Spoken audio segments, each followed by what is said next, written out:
Hi everyone! Good morning! Welcome back to sa aking YouTube channel. And for today's voiceover video, so gagawa tayo ng hot cake. So meron akong kanang lata na siya guys, yung overripe na lalakatan. So itong lakatan is binibenta ko ito guys. Tinda ko pala ito. So hindi na siya nabenta dahil na overripe na siya. So gagawin natin ng lakatan na hot cake. So ayan guys. Ayan, tanggalan natin ng mga balat dahil medyo overripe na dito siya. Hinog na siya kaayo. So, pwede pa man siya guys. So, sayang kay mahal ba ang lakatan. So, mahal ang benta ng lakatan ngayon guys. Yung iba, binibenta nila ng 90 per kilo. Sa akin naman guys is, ang benta ko sa lakatan, isang kilo is 70 pesos lang ang benta ko. So, sayang naman at saka, para naman hindi siya tawag noon, ilabay. So, atong himuon og hot cake na pwede nating pang merienda. So, nagutom man tayo. May nakita tayong video sa YouTube. Ayan, gagawin natin siya ng hot cake. So, ayan. First is, balatan natin yung lakatan. And then, piliin lang natin yung mga, kunin natin yung hindi na pwede. Ayan. So, tapos na tayong magbalat. So, ato na siyang durugin. Ismash natin yan. Para mapino siya, ismash natin dahil wala tayong pang smash. So, ang gamit natin dyan is tinidor lang. Ayan.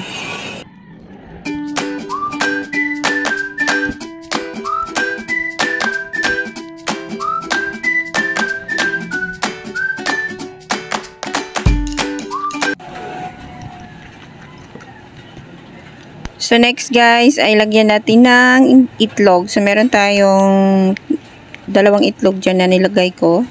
And then, i-mix natin ang 2 itlog.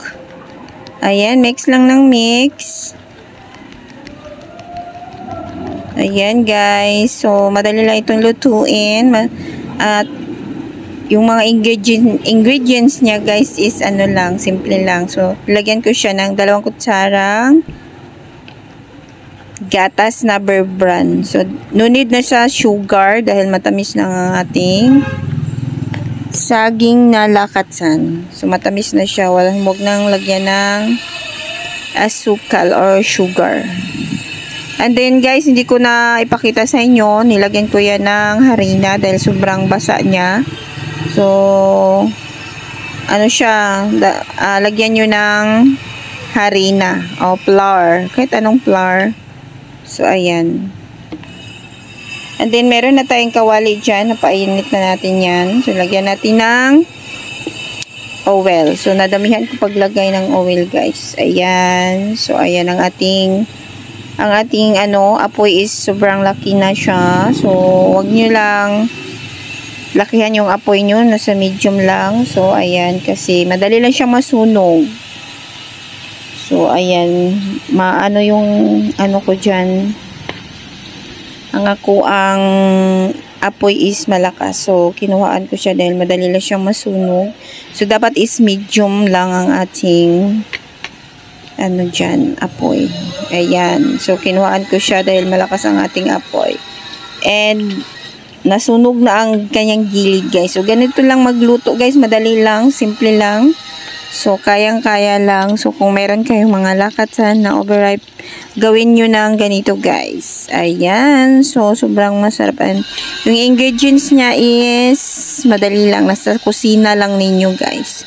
Para hindi siya matapon dahil overripe na yung saging. So, gawin nyo ng hot cake pang merienda ng mga anak ninyo. So, ayan. Nasunog yung ang ating first niluto dyan. Dahil malakas ang ating apoy.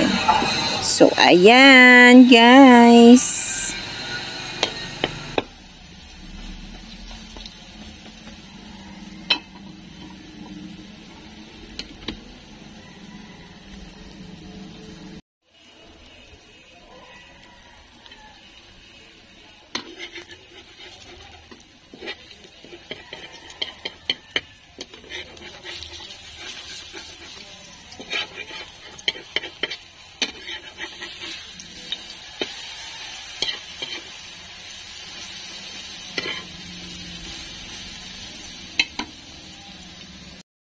So, muna itong finished product. Ano siya, guys. Ito na ito, giluto diha.